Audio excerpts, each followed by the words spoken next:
Hey everyone, welcome to episode 17 of season 3 of Where's That Bar Card? I am Nick Dury, one of your hosts. Alongside me is Gina Louise Phillips. Carroll Gordon Purvis. Monty M. Scott. M for mystery. So I like to leave it. Super. Well, Daryl just got back from the course, so I want to hear about that a little bit. But let's I'll intro this week's guest. I think it's our second guest ever from the town of Cork, Ireland.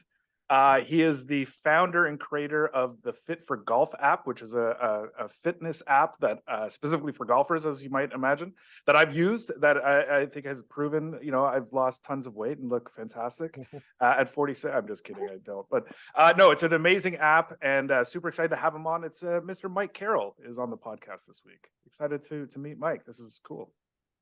This is going to be great. So you actually use his app? Really? Yeah, I do. Yeah, I started in the Awesome. winter before I went to Myrtle Beach, and I've been using it. And I use his like warm-up routines and all that stuff. And I just saw he just posted on Instagram that he just was at the US Open helping a couple pros at the Open this week with their warm-up routine. So I want to find out about that. That's super cool. Monty and I use a separate app called Fat for Golf, and we're really doing well with it. Oh yeah. Well, God knows I desperately need a warm-up routine. Yeah. Yeah. Well, that's actually one of the questions I have for you. Is like, we're going to analyze Monty's physique and then have Mike create a bespoke warm-up program for Monty. Luckily, we've taken some tasteful nudes. Yeah. And yeah. Well, clothing would throw him off. I think that's fair enough. I mean, let the man do his job.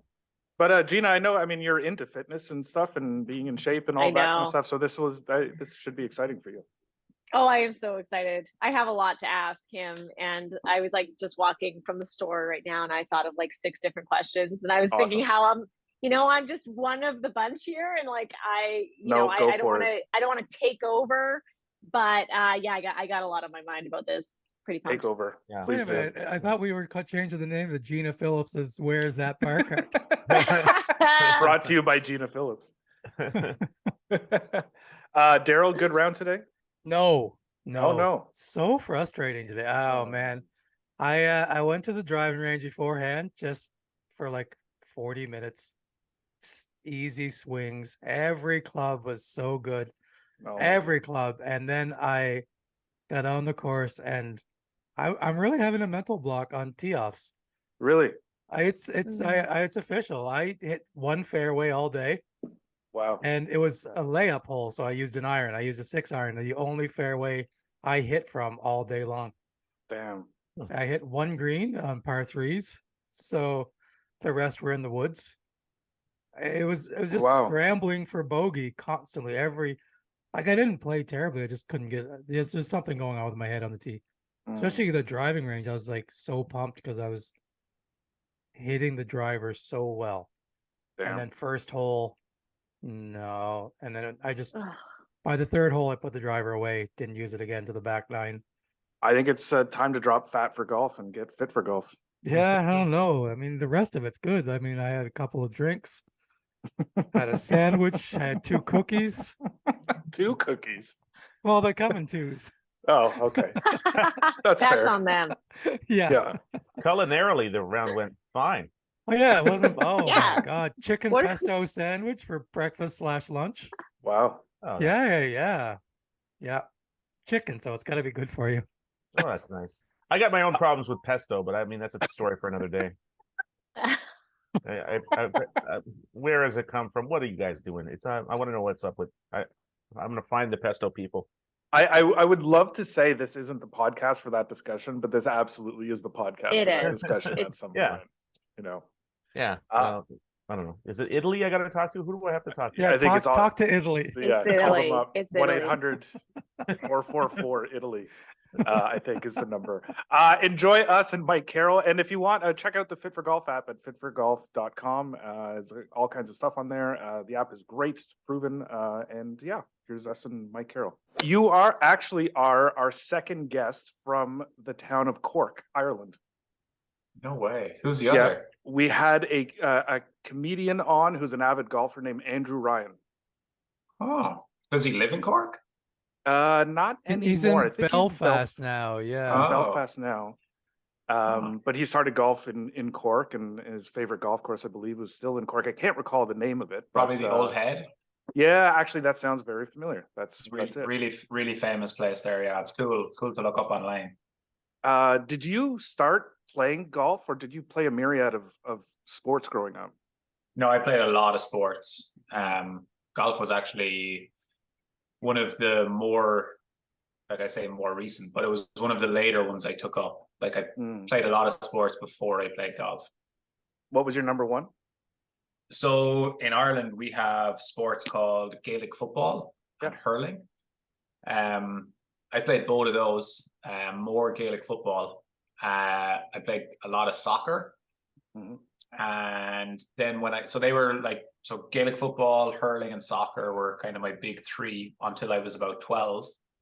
I started playing golf when I was 12. And at the same time, pretty much started high school. Like we call it secondary school. You guys call it middle school, I think. And you do 2 years of middle school and 4 years of high school. We just do 6 years of what's called secondary school. But when I went to that school, I started doing athletics, so track and cross country. And then throughout secondary school or high school, I kind of had little periods where my main sport rotated a little bit, depending on sort of, I don't know, how I was feeling, or, you know, probably how I was doing in each sport or whatever. And then I stopped playing golf completely when I was 17 for 5 or 6 years. Wow. I played Gaelic football and a little bit of soccer in that time frame. Gaelic football a bit more seriously. And then when I finished college, I took golf back up again. So from like 17 to 22 or 3, I literally probably played golf like 5 or 6 times. Like I didn't really play at all. Maybe it was a bit more than that, but like I wasn't playing. I never wasn't practicing at all. And then, when I finished college and started working, took golf back up again. That would have been in like 2014. So like 2009 to about 2014, I didn't play at all. Wow. What kind of player were you from like 12 to 17? So when I started playing, the way it was in Ireland at the time was you entered 3 18-hole scores, and then they give you a handicap. So my first handicap was 20. And then over the next 3 seasons, I went literally 5 strokes down a season. So I went 20, 15, 15, 10, 10, 5. So you were breaking 100 out of the gate? I would have played a little bit like messing around before that. You know what I mean? This is when I joined the club and registered for a handicap. So I probably had, you know, maybe I was more like 13 or 14 at this point when I got my handicap. But I definitely got a half set of clubs for my 12th birthday. And I'm sure I wasn't breaking 100 then. I was just going out in the golf course, kind of, you know, hitting balls. Probably wasn't even keeping score, you know, properly and stuff like that. And then when I started, you know, enjoying it a bit more and wanted to play a bit more, joined the local club, and to play in any of the junior tournaments, you needed a handicap. And it's kind of fun having a handicap anyway, because it's like a little project for your summer holidays from school. So yeah, that was kind of my progress. And then I stayed at 5. That was one of the reasons I stopped playing. I put way too much pressure on myself when I was like 16 or 17 to keep getting better. And obviously, as you get closer to par, it gets way harder. Just got really frustrated, and I walked off like halfway through a round because I wasn't happy with my score, and then didn't play like another like serious round of golf for about 5 or 6 years. Wow. Wow. And then picked back up the other sports a bit more seriously. And then after college, I started playing again, and my handicap was like 8, which was interesting. I was hitting I did exercise science in college, and I was really into like strength training and stuff like that as both my work, and I needed it for the sports I was playing. So like I was probably hitting the ball, I don't know, 40 or 50 yards further than because I was like now say strong 23-year-old versus a kind of scrawny 17-year-old. Right. So I was probably hitting the ball 50 yards further, but I developed the yips with my short game, with chipping and pitching. So it was funny, like I'd play rounds where like this happened so many times where I could hit a drive 300 yards in the fairway, have 75 yards left on a par 4 and make 6. You know, like, or make just like duff one, blade one through the green into a bush or something. And it was like, so that was really, really tough for a while. Just sucked the enjoyment out of it. Then I moved to the US in 2016, which was 2 years after I finished college, and kind of battled my way through the yips a little bit, and improved my ball striking and stuff. So kind of long story short, I improved a little bit from 2016 to 2020. And then in 2020, around the same time COVID hit, a lot more practice time opened up, and I was starting to get a little bit better. I could see some signs, because when you like say hit the ball reasonably well, and now you can wedge it onto the green and like make par and sometimes make birdie rather than take 2 or 3 shots to get it on the green, your scores can come down quickly. You know, I had a lot of low hanging fruit. So from like May 2020, I decided I'd try and get a lot better. And in 13 months, I went from 5 handicap to +1 handicap. Jesus. And then in another year, I went from +1 to +2. Oh my God.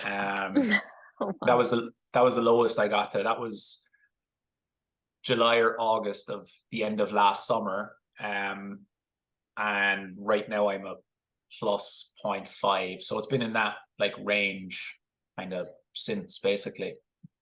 Wow. Jesus. I kind of hate you. Yeah. Similar sentiment as I was about to say.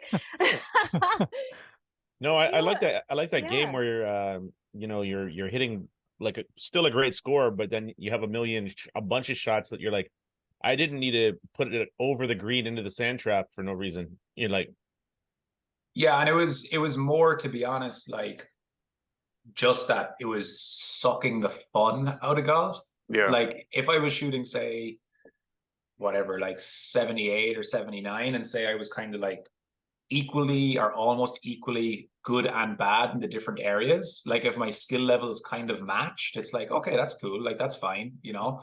But it was a case of like, I can't put the ball on the green with a wedge from 80 yards, and I've been playing golf for like 20 years. You know, this is like literally there's people who are playing like 1 year or 6 months would actually have hit this shot better. It was very, very strange. Like you hear of people talking about like, you know, they actually don't know what's happened and stuff like this. Like some of the shots that I hit when I was going through that period, like it's literally a sense of shock in terms of like, I don't understand like how that ball went there based on like the situation I was in and what I'd drawn up in my mind, you know.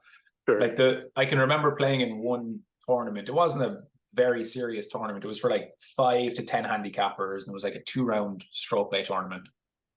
So pretty good golfers, but not like elite golfers, you know.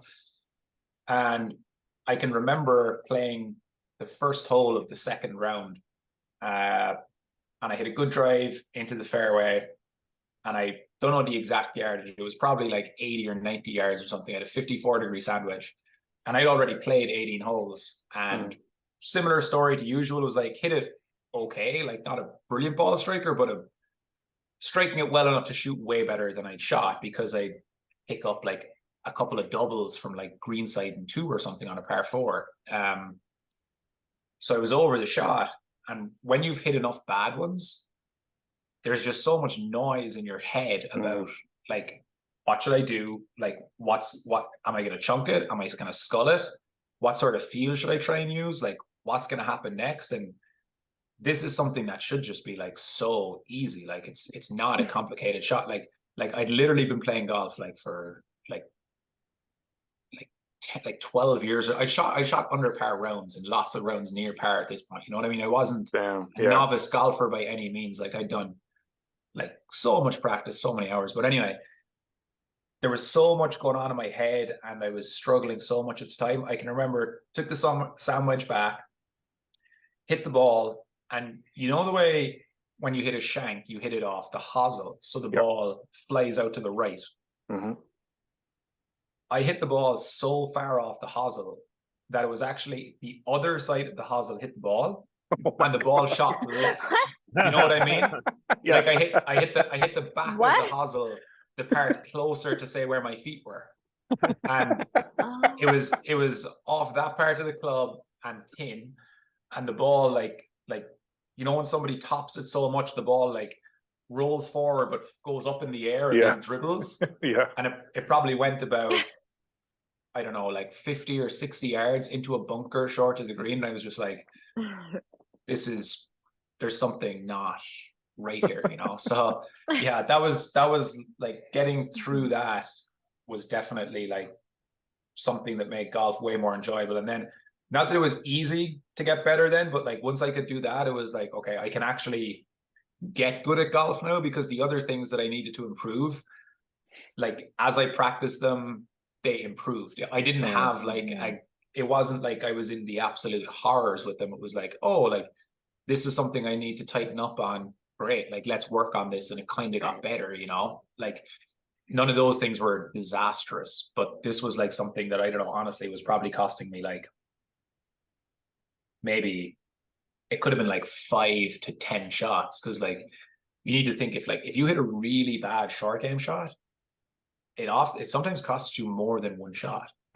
If you say like a pitch shot from short to the green, say let's say 30 yards short to the green, for a reasonably good player, like it should be, you know, maybe get it up and down, but definitely have like a 2-putt guaranteed. It should be 3 strokes at most.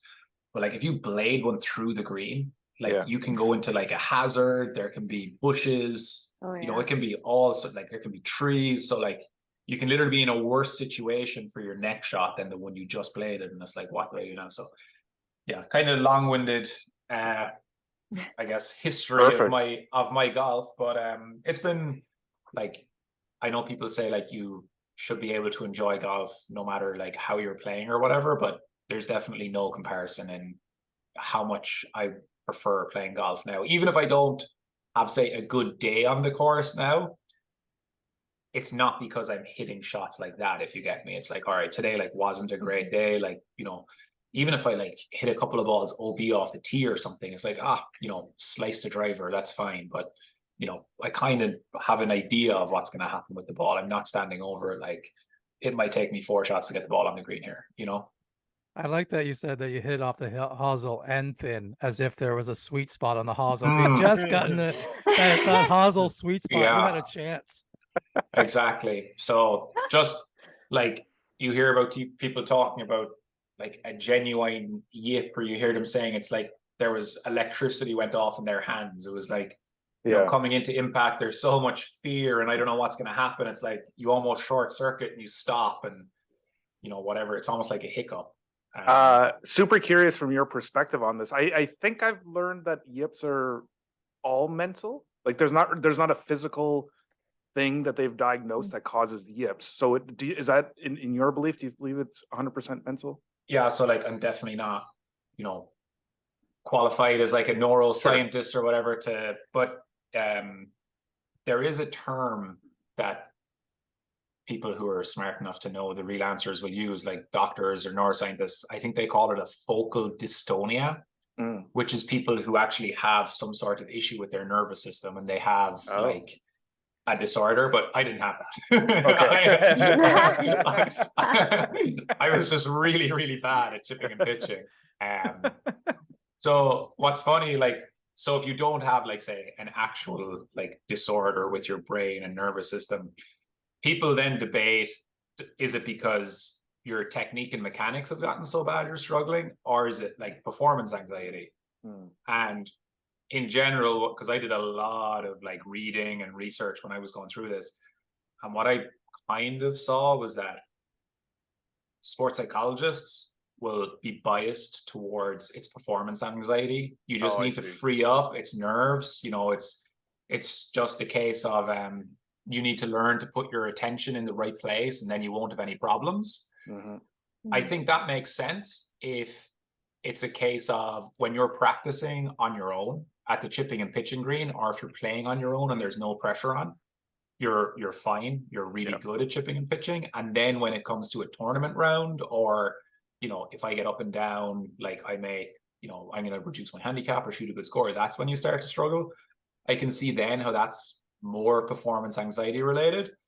But then on the flip side, like if you're going to the practice green or you're out in the course on your own with a bag of balls, and it's the least pressure filled environment you can imagine, and you're still hitting duffs, skulls, don't know what's going on, then it's not performance anxiety.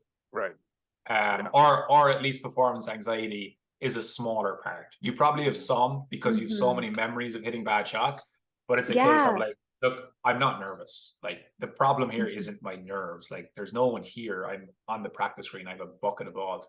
And that was my case. I was as hopeless practicing on my own as when I was playing in a tournament. So a lot of it was like, and they kind of mix, because I think what tends to happen is something might go off in your mechanics a little bit. You start to hit a couple of bad shots, and then you start thinking about it. It's like, what the hell is going on here? And then you almost start trying other things with your technique to say fix it or get it back, and you basically just start spiraling downwards. Your technique starts getting worse because you don't know what you're doing. You're kind of searching, and the performance anxiety gets worse. But the big thing for me in improving definitely was improving my technique first, actually getting an understanding of what's happening versus what I think is happening. Like, what motion am I making when these really bad shots are happening? Because oftentimes what we think we're doing with the golf club or with our body is markedly different to what's actually happening, especially when it's something that we're very, very uncomfortable with. And then once I started seeing in practice, it was like, okay, I'm actually starting to hit better shots here. Like things aren't as bad. Then I was able to figure out the difference in feeling between, okay, I yipped that one. Like what actually happened here? What did that feel like? And then in practice, I might hit a good one. And it was like, okay, what was the difference here? And I used to actually use slow-mo video quite a bit as well. So I'd actually be able to see what was happening a little bit. And then when I went to the course, it started pretty small in that I might start to hit a couple of good ones in a round. And it was like, okay, there's actually a sign of progress here. And then I hit bad ones sporadically in a round for a long time. But it was easier to kind of accept and troubleshoot because I was like, okay, I know what happened there. And then on the next one, I kind of recommit to the feeling that I knew I had to have to hit a sort of functional shot. And over time, as I hit, you know, more and more good shots and less terrible shots, you kind of just like replace the scar tissue with, I guess, like a lot of successful attempts. And something that really helped me with that was, I don't know if you guys use any like apps to track your stats. You know, you've like Arcos and Golf Metrics. I don't know if you've heard of any of those apps, but I use the app called Golf Metrics, which is just an easy way to track your performance in the different areas of the game. So what was really, really nice for me is I've been tracking my stats for like 2 years, say like, so I had basically like all my short game stats while I was in the midst of the yips. Damn. So I could see over time was like, okay, I actually am getting better. Even though I'm still having some horrendous shots on the course, it's still getting a lot better. And it's gotten to a point for, I would say, the last maybe nearly 3 years now. Like I've literally come full circle in that. Like I'm like, not that I don't hit bad short game shots. Like I will still occasionally chunk a wedge or thin a wedge, but it's just a bad shot. It's not a yip. It's the same way that I might hit a terrible drive. I might hit a terrible iron shot. It's not like a major like short circuiting in my brain of like, what the hell is going on here, you know? And I think some of the things that there was definitely a few moments like where it was like things would get better, but then you'd get, you know, you might get to a spot where it's like, oh my God, like this lie is like really tight. You know, if it was 5 yards over there, like there was a bit of grass under, that'd be better. Or like it might be a point of like things are going pretty good. Oh, but there's water short of this green. If I chunk one here, it's going to be a real disaster, you know. And then a couple, like as my handicap came down, I entered a couple of tournaments. And in those, like, there's a little bit more pressure because, you know, like everyone there is supposed to be a good golfer, and like you'd feel kind of stupid if you were, you know, trying to qualify for your state amateur and you were sculling wedges along the ground. And what was really nice is that, like, I literally didn't have any experiences of that in any of the tournaments. So that's great. It kind of meant that, like, all right, I think I'm cured, you know. So now, so like, and even like, for example, like last week, I chunked a wedge from like, no, by chunk, I mean like I hit it fat. I like an 85-yard wedge shot. I probably hit it maybe like 60 yards, you know, like short of the green. But like there was no panic or freak out. It was just like I just hit that a bit heavy. You know what I mean? And then like I had another 4 or 5 ones from similar distances later in the round, and it's like the scar tissue isn't there. It's like, oh no, like it's gonna be fine. Whereas before, like if I'd hit that drive and I knew I had a like 80 or 90-yard wedge coming up, I would have been thinking about it the whole way walking to the ball, like what is going to happen on this shot? Like how am I going to get the ball on the green? You know, which is crazy. So you designed an app. I mean, I can't even imagine what I've heard it's incredibly difficult to even go about that process. The technology alone and how long it takes. And so I'm curious about even just that process. But what was the original thought? Because there has been such a shift in golf in probably the last 10 years of, you know, there are fitness trucks that right by, you know, that follow the golfers around at various tournaments. There are trainers right there watching them swing. So that shift from, you know, the overweight guy with a cigarette hanging out of his mouth to these are fit golfers and they are taking care of themselves. They are warming up, they are cooling down. So when did you see that shift happen, and how did you become part of it? So like, it's definitely, I guess, worth noting, like my background is definitely more in, say, physical training, strength and conditioning than it is golf. Like that's where, say, like my professional, say, like that's where my like degree and my professional qualifications and things like that are. Golf was like, say, a hobby first, I guess. But when I started getting interested in, like, the term that I would use is strength and conditioning, which is basically like personal training, but for athletes or teams rather than, you know, the person at the gym who's trying to lose weight or get muscle just for general everyday life. And when I started doing it, like I pretty quickly saw, first of all, that it wasn't really being maximized in golf at all. So this is probably like 2010-ish. When I was finishing high school, I was training in the gym for other sports. I had played a little bit of golf. And also my older brother was 4 years ahead of me in the degree I ended up doing. So I was kind of learning bits and pieces from him. So when I went to college, started studying exercise science and started working in a gym. So I was seeing people come in, and some of them happened to be golfers, which was my first kind of chance, I suppose, to think about, okay, like this client is a little bit different to the other 5 clients I just had who, you know, just were struggling with everyday life stuff or whatever. And I'd done a little bit of gym work when I was playing golf before I stopped, like in my later teenage years. And I'd seen a big difference on it in my own game. So I knew it could be helpful. And there was pros at this time, like Tiger was well on the scene in 2010, you know, so like this had already been talked about. It was, and there was other players too, like, I don't know if you remember Camilo Villegas and some of these guys, like they talked about it big time. And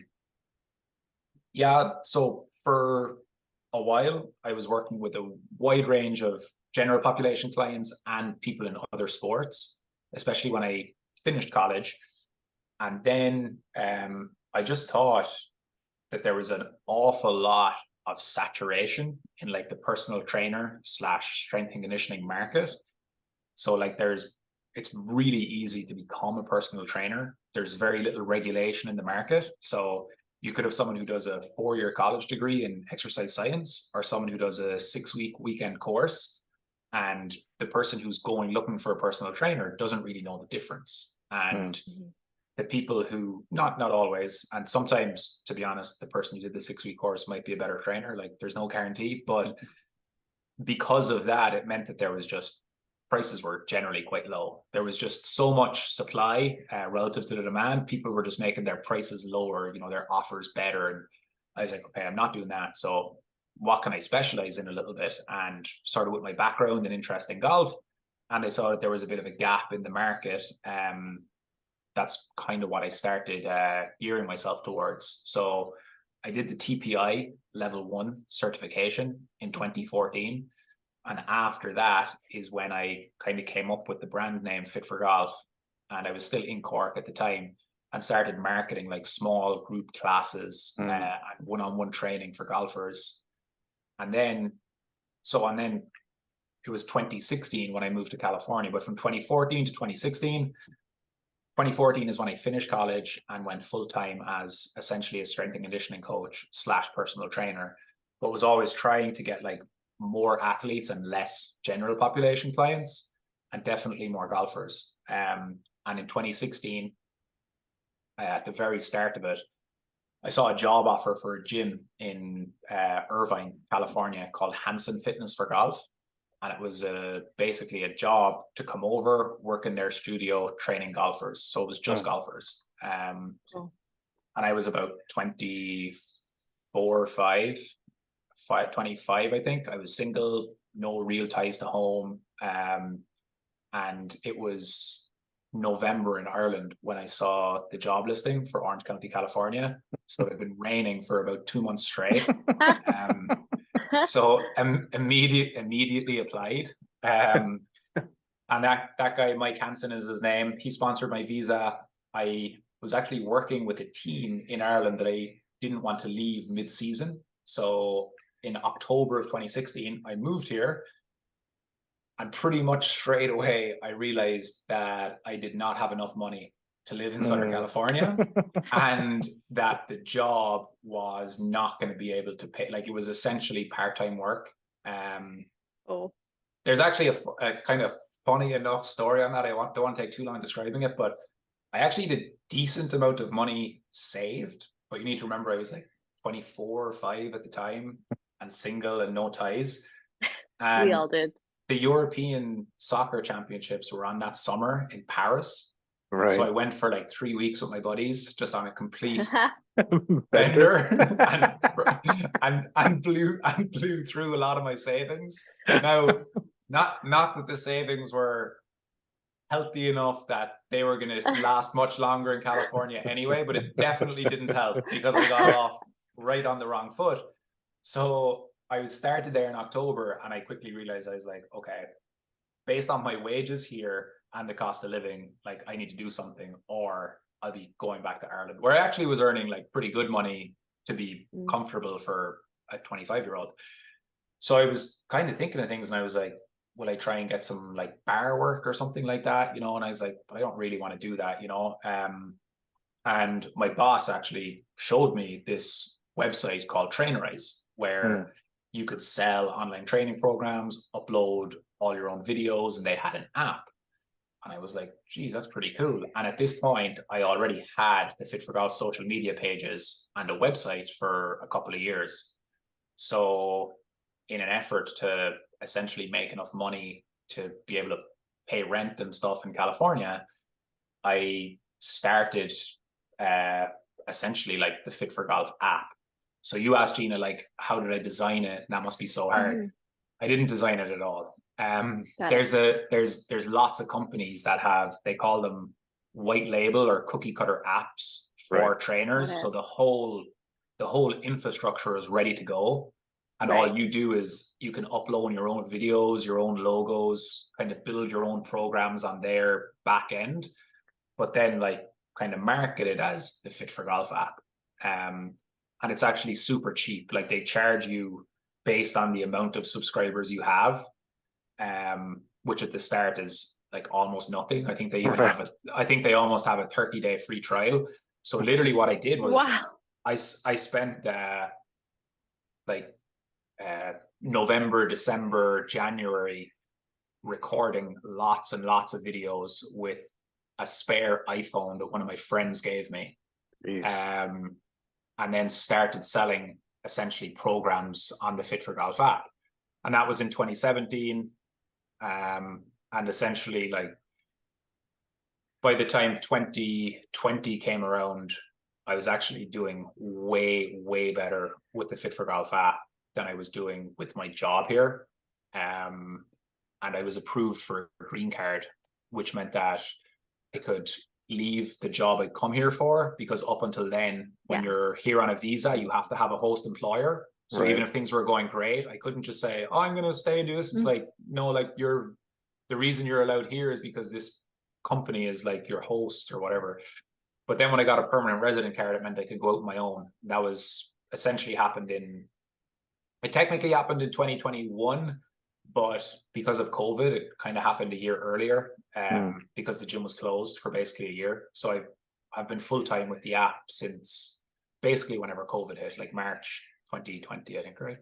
I still don't feel like you have much competition, because I spent a lot of time sort of researching. We obviously in Canada have a long off season, and I didn't want to do that typical thing of just like not touching a club, maybe going to a simulator once in a while, and then hitting the course or the driving range in April and just being completely off. So I sought out training programs.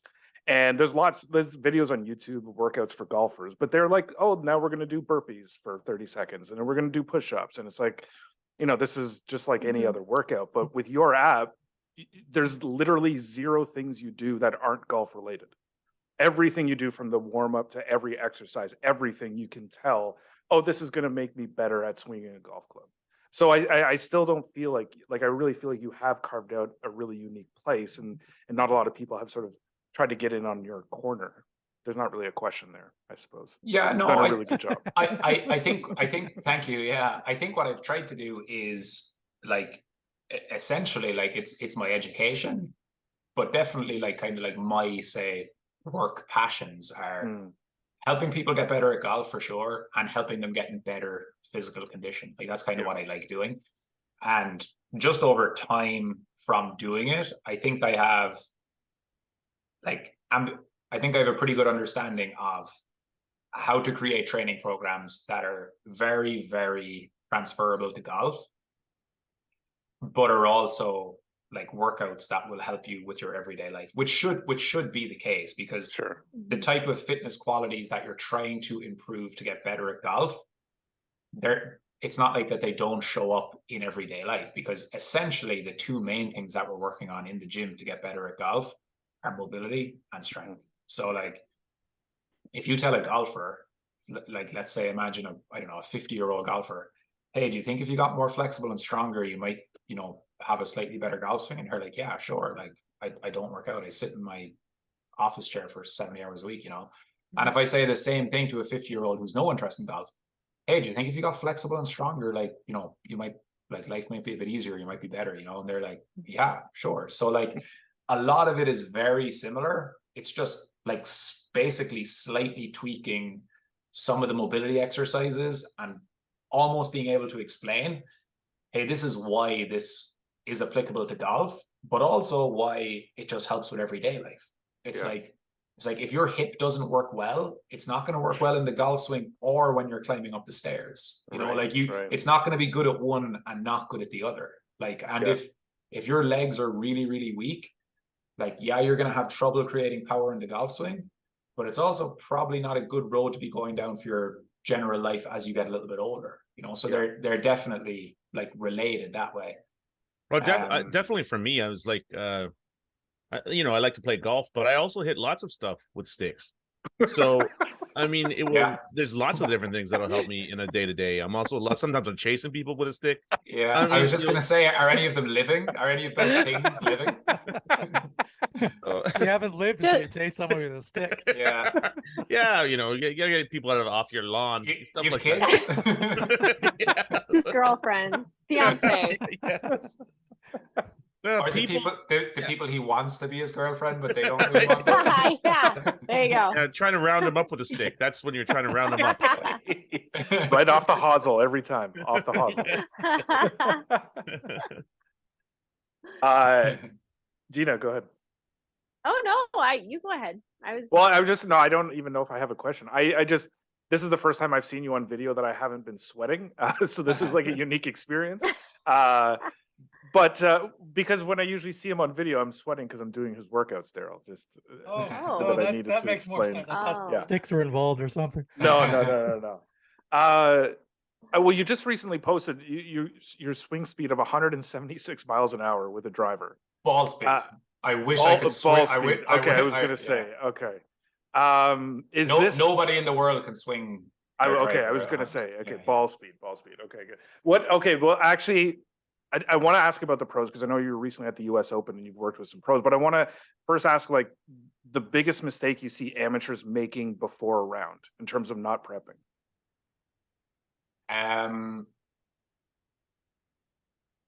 Honestly, one of the biggest ones I would say is maybe not quite what you were expecting.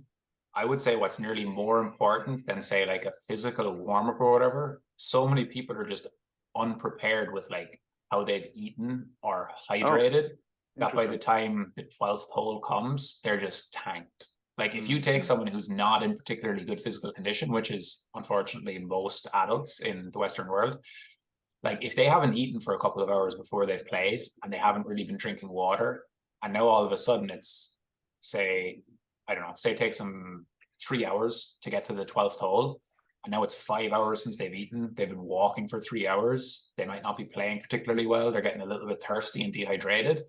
Like those last 5 or 6 holes are probably going to be a train wreck.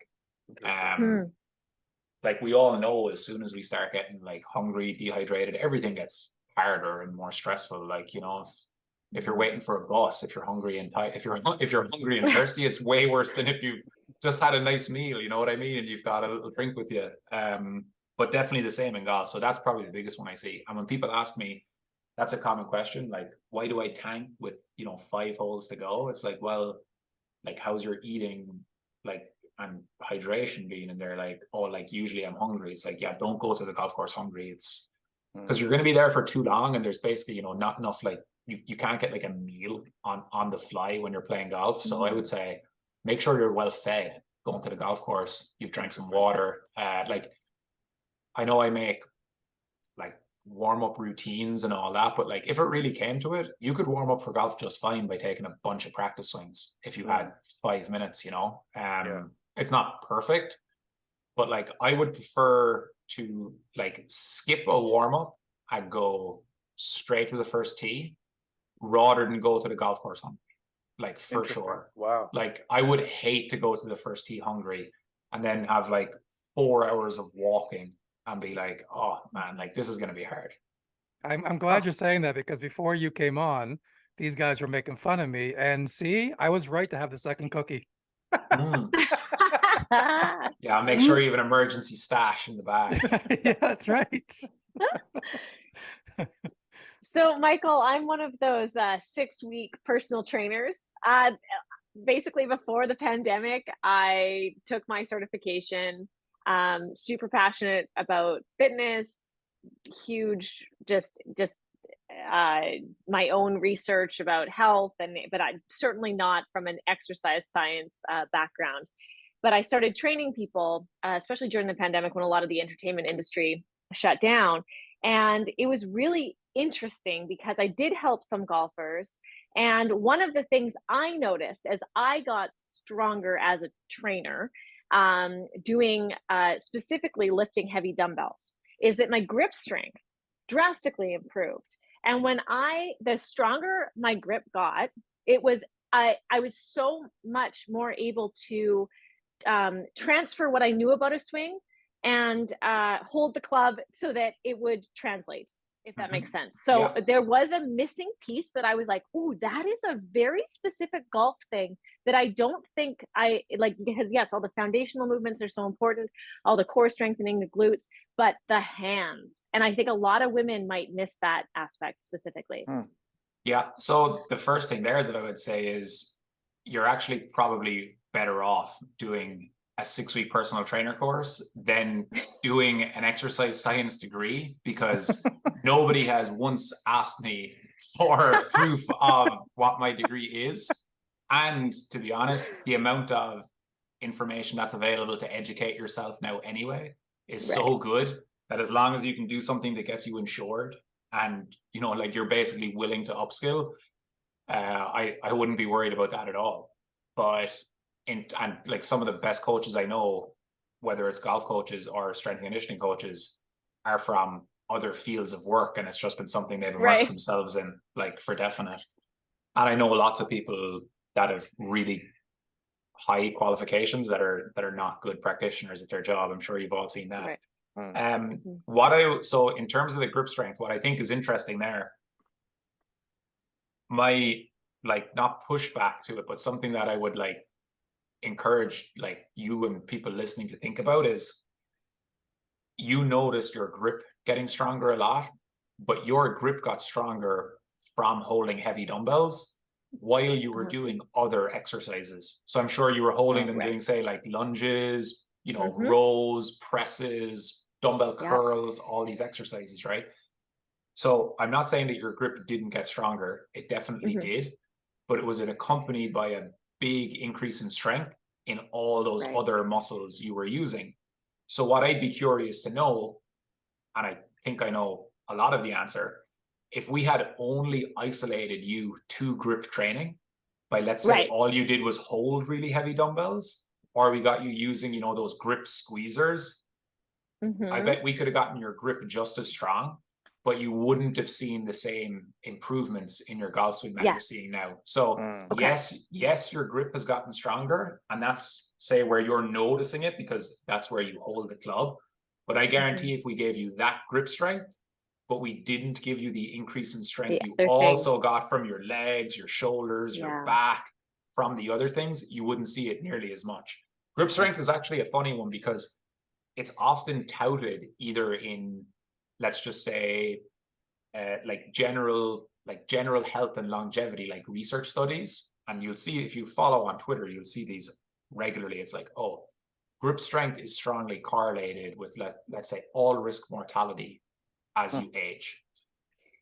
But like, that's because stronger, healthier people have stronger grips, because they're the people who look after they're the people who exercise. They're the people who look after their health. They're the people who aren't sick. You know what I mean? It's not that they're standing there getting their grip super strong. It's like, no, they're active people. Like, they lift weights. They might play some sort of sport. Like, they garden. They do housework. You know, they're just not sedentary. If you tested their shoulder strength or their quad strength or their arm strength, whatever strength measure you want to test, you'd probably see the same thing. It's just that grip strength is easy to test. So it's the classic, like, correlation versus causation, you know, and we see it the same. We see it the same in studies, or like people talk about it with swing speed. It's like, man, there's a huge correlation. Like, these golfers with stronger grips have higher club head speeds. So should I train my grip? It's like, those people are just way stronger. You know what I mean? It's like, they're also like smashing you with pull-ups and deadlifts and rows and squats. Yeah, their grip is stronger because that's what we've tested, but they're just stronger people in general, and their grip is also stronger. Does that make sense? Right. Yeah. Absolutely. Makes a lot of sense. And like, for that reason, it's actually interesting that, like, I 100% agree with you. Like, having strong grip and strong hands is definitely desirable for golf, but I don't train grip like isolated. You know what I mean? If you've someone that's training like some sort of pull up, basically anytime you're doing an exercise where you're either squeezing a heavy weight to hold onto it or to push it or to pull it, like, your grip, your forearms are going to be getting really strong. Oh yeah, so, all the way up. Exactly. Totally. Just showing off. Love I thought she was going to say she's been carrying 3 dumbbells on this podcast for a while now. Just holding them, right? In a bicep curl. Just supporting. No, it's also like, I remember finishing a round and just being like, oh God, you know, like really feeling my hands. And I think I got way stronger in all areas. I completely hear what you're saying. And it was just one of those funny, like, holy shit, these things What- actually paid off. Was that kind of like your first foray into strength training? Like, was that kind of a newer thing for you, or not No, really? it was really focused because I was at home and I just had dumbbells and You were kettlebells. So I holding them all the time. switched.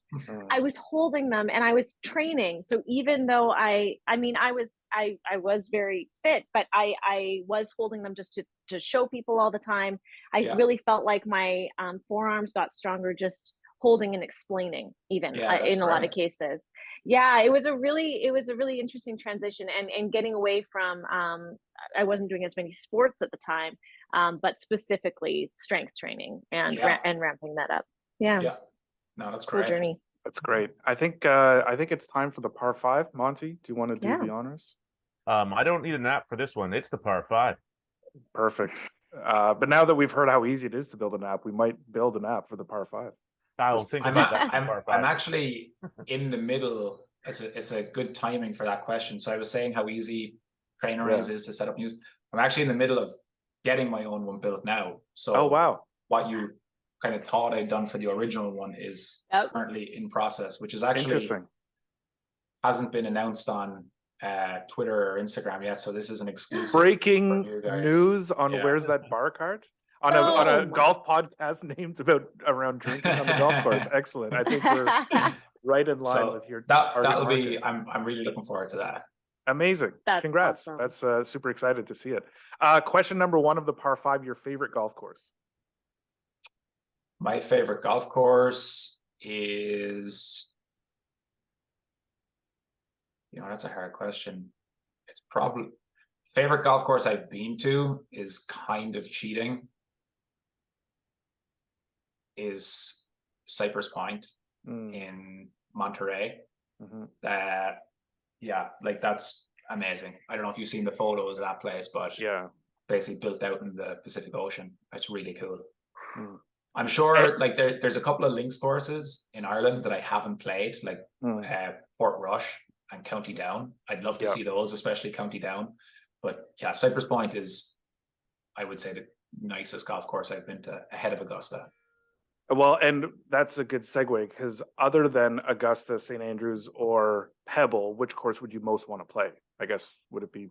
I think Royal County Down. I've heard Royal so County much Down. and seen so many photos of Royal County Down. Now I'm sure there's, like I think that's up there. There's other courses around the world that you'll see photos of, but like that's a place I've seen a lot of and heard a lot about and lived like in the same country. I was at the other side of the country. But it's also something like that's very realistic to play. You know what I mean? Like you can just set up a tee time there and pay your money and go and play. So it's probably about $500, but sure. Question number 2, you can put together your ideal foursome with the caveat no PGA, LPGA, or live players, and anyone alive or dead is allowed. So who's rounding out your foursome?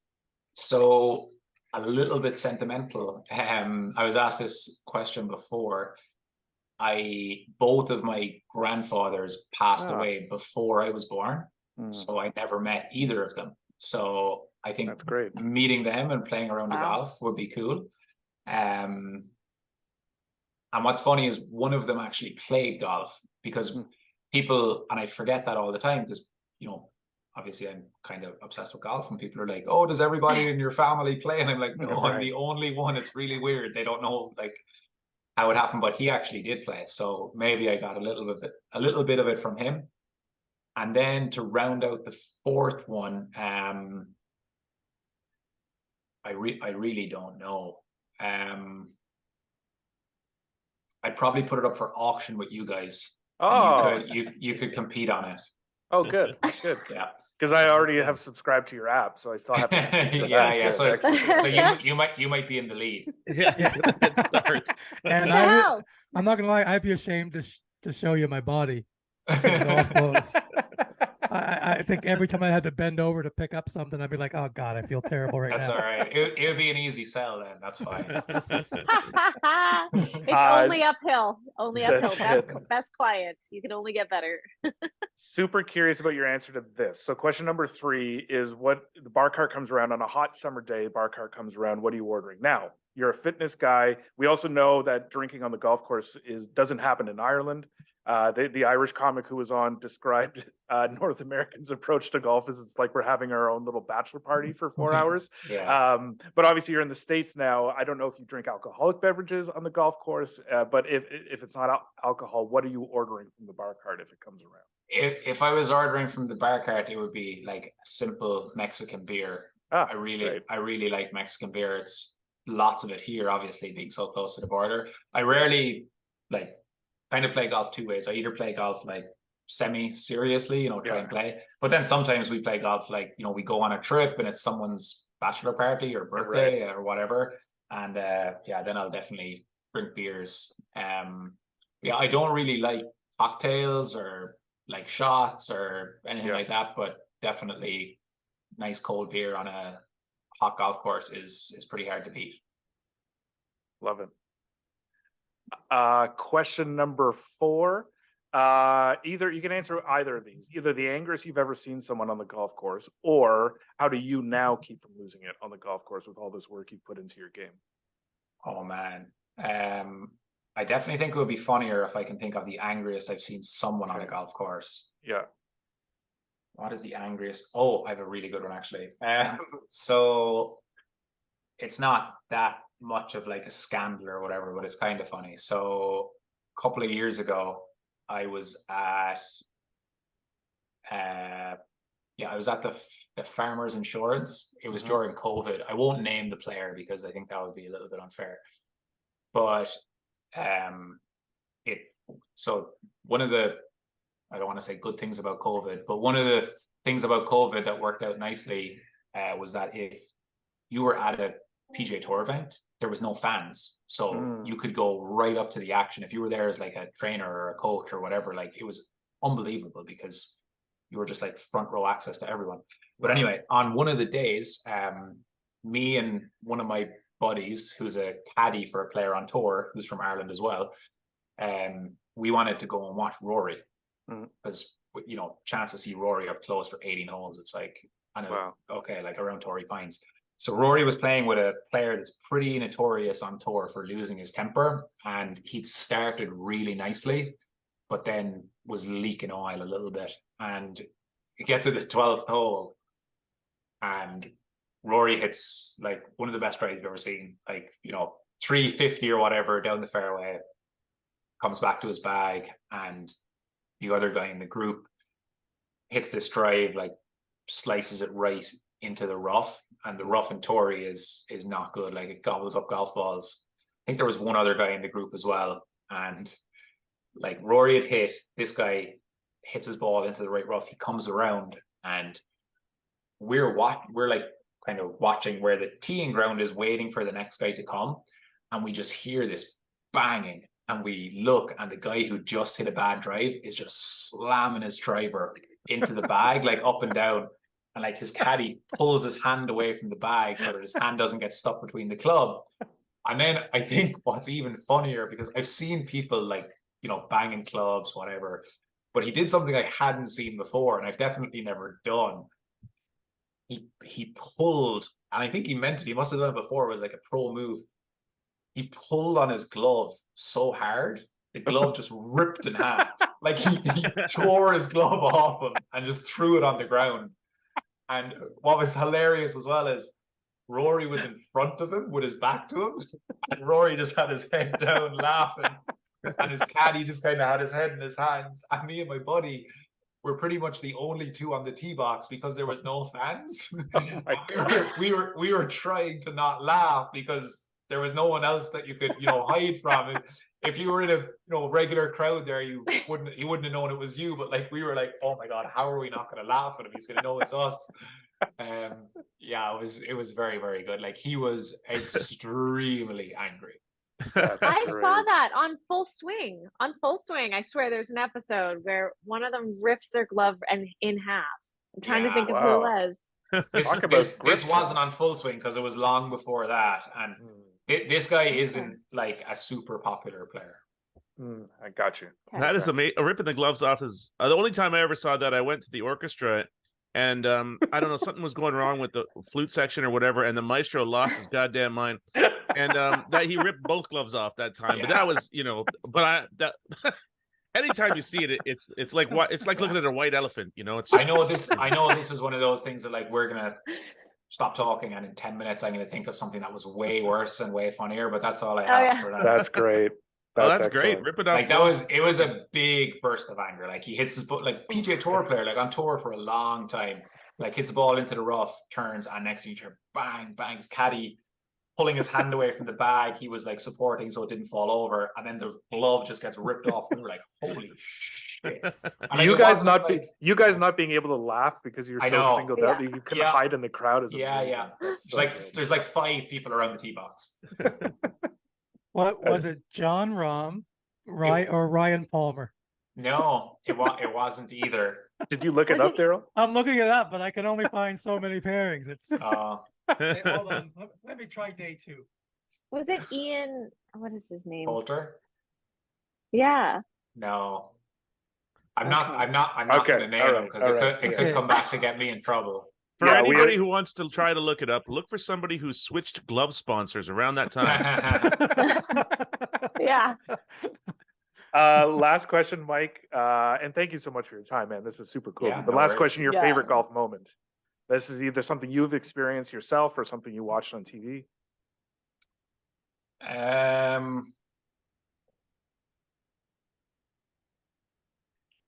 Watching on TV, I think was probably Padraig Harrington winning the British Open. Yeah. Because I think he was the first like Republic of Ireland, or the first Irish guy in a while to have won a major. Like Rory kind of spoiled us for a little bit after that, but he was like the first Irish guy sort of that I followed a lot growing up. So him winning was pretty cool. I'm trying to think of my own best moment. Like I think most people pretty selfishly like the day they shot their lowest ever score is something that's pretty sweet, Mine was last year. That was really fun. Wow. Can you share what the score was? I shot 7 under. Wow. Oh wow. Yeah, it was and the lowest I shot before that was 4 under. Damn. So like it was just one of those real outlier days. And it was kind of a crazy day because I was 7 under after 10.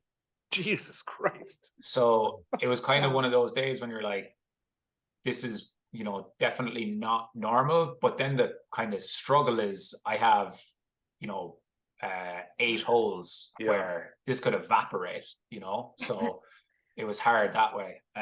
So that was really fun. Like one of my favorite feelings in golf, it happens pretty rarely, but I love nothing more in golf than when you're walking to the 18th green and your ball is on the green and that kind of you can't mess up not having a really, really good score. It's like even if I 3-putt from like whatever 30 feet, like today was awesome because I definitely find like that those last few holes when you have a good score going, even though you're trying not to think about it, it's like that's what's kind of gets the juices flowing for me in golf a lot, and it's like if you actually put it on the 18th green, then you walk up and it's like sweet. And then what's funny is you kind of forget about that about like an hour later, and then you're like, my next round is like tomorrow or whatever, or the next week, and it's almost like pushed away to the side a little bit. But like I definitely enjoy that feeling. So that day like was really, really cool. It was so were you fun. Were you 29 on the front then? Did you break 30 on the front? No, so I shot 4 under for the front, which was I shot 5 under for the front, which was 31.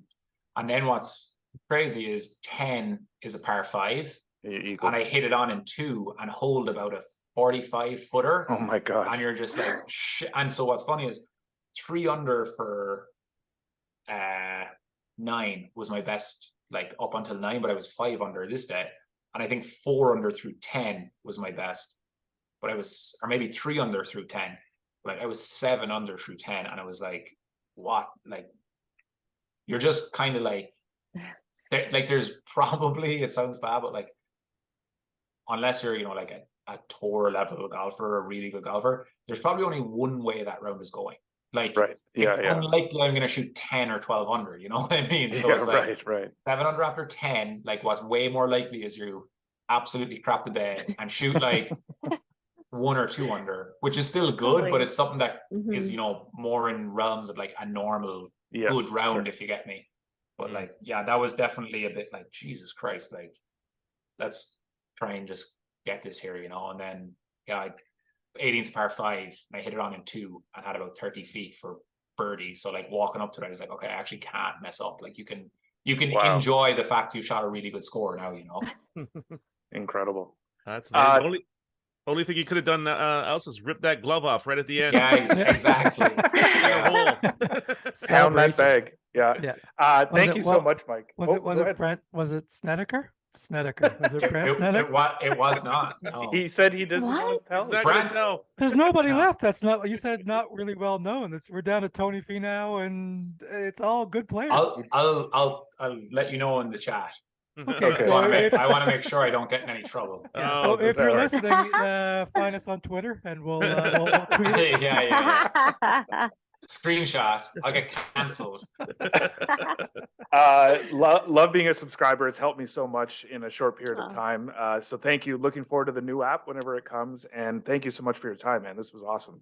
My pleasure, guys. Thanks a lot. I thought I was going to be ripped apart by a few comedians, but you were very, very nice and gentle. It was my first time, so thank you very much. You were awesome. You were awesome. Nice all to the best. meet you. Thanks, buddy. Thanks, guys. Thank you. Great. Stay in touch. Bye.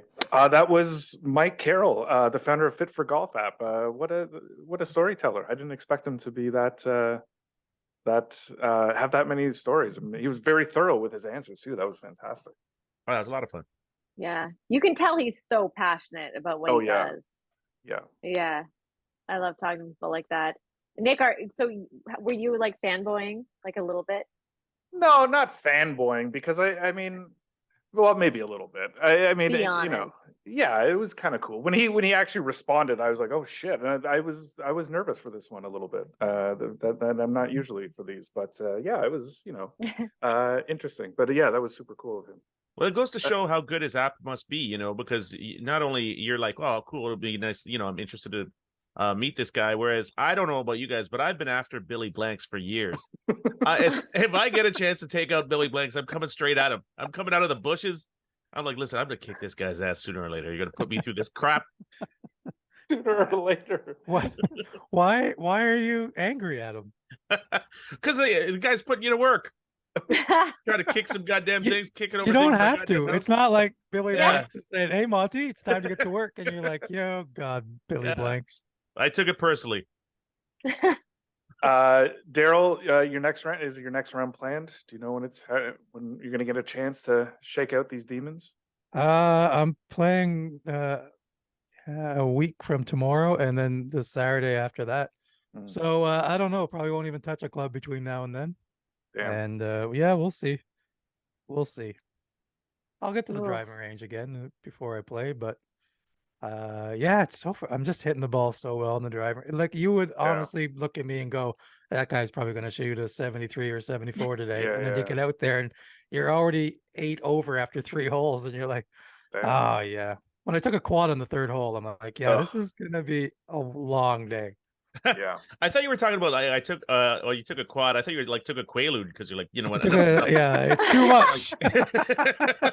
It's one thing we know about Daryl is he's all about drugs. Yeah, so many drugs. You know what? I'm 51 years old. I've never tried any drugs, but on the 3rd hole today, as I was hitting my 7th shot, I'm like, this is it. And luckily, I had a Quaalude in the golf bag.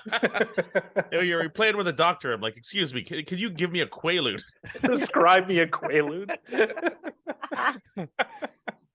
That was episode 17. We have 1 episode left in the season. Somehow it's been fun so far. I know. I'm worried that I won't get better at golf during the arc of I won't have a character arc in this season because I've just been terrible. And I would like a big recovery at some point, you know. I thought we heard that you did get better. You took that lesson and you were hitting the ball way better. But I haven't been able to play since then. And so because my hip alignment was out, and then I'm blaming that for my terrible swing. and then my back like really tweaked. And so now this week I'm going to be doing a story for Score Golf at Eagle's Nest. So I will be hitting the balls on camera. So fingers crossed for that. Well, there we go. Coming back to the Eagle's Nest. I was going to say, why don't we just record the final episode of the season on Quaaludes and we play a round of golf? That sounds great to me. Way ahead of you. For it.